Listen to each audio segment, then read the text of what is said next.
ஒரு சின்ன தோல்வி ஒரு பெரிய பயமாக மாறுமா? அதை புரிய வைக்கும் ஒரு உணர்ச்சியான சின்ன மீனின் கதை இது. ஒரு பெரிய நீரியல் ஆய்வுக்கூடத்தில் ஒரு சின்ன மீனை விஞ்ஞானிகள் கண்ணாடி தொட்டிக்குள் வைத்தார்கள். அந்த சின்ன மீன் சந்தோஷமாக சுற்றி நீந்திக் கொண்டிருந்தது. ஒரு நாள் அந்த சின்ன மீன் தொட்டியின் மறுபக்கத்தில் ருசியான உணவை பார்த்தது. ஆனால் நடுவில் ஒரு தெரியாத கண்ணாடி சுவர் இருந்தது. பசித்த அந்த சின்ன மீன் உணவை பார்த்ததும் மகிழ்ச்சியாக அதை பிடிக்க வேகமாக நீந்தத் தொடங்கியது.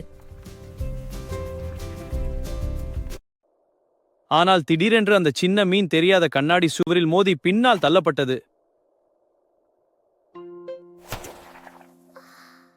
அந்த சின்ன மீன் மீண்டும் முயற்சி செய்தது. ஆனால் ஒவ்வொரு முறையும் அது கண்ணாடியில் மோதிக்கொண்டே இருந்தது.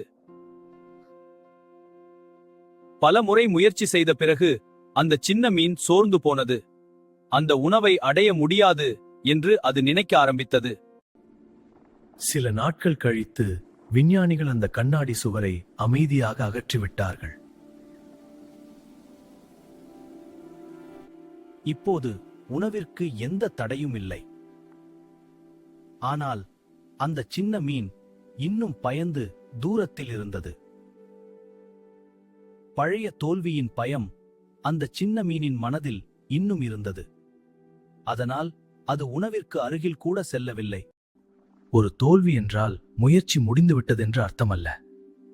சில நேரங்களில் பயத்தை விட நம்பிக்கையே முக்கியம். பழைய தோல்விகள் நம்மை நிறுத்தலாம், ஆனால் புதிய முயற்சிகள் நம்மை முன்னே கொண்டு செல்லும்.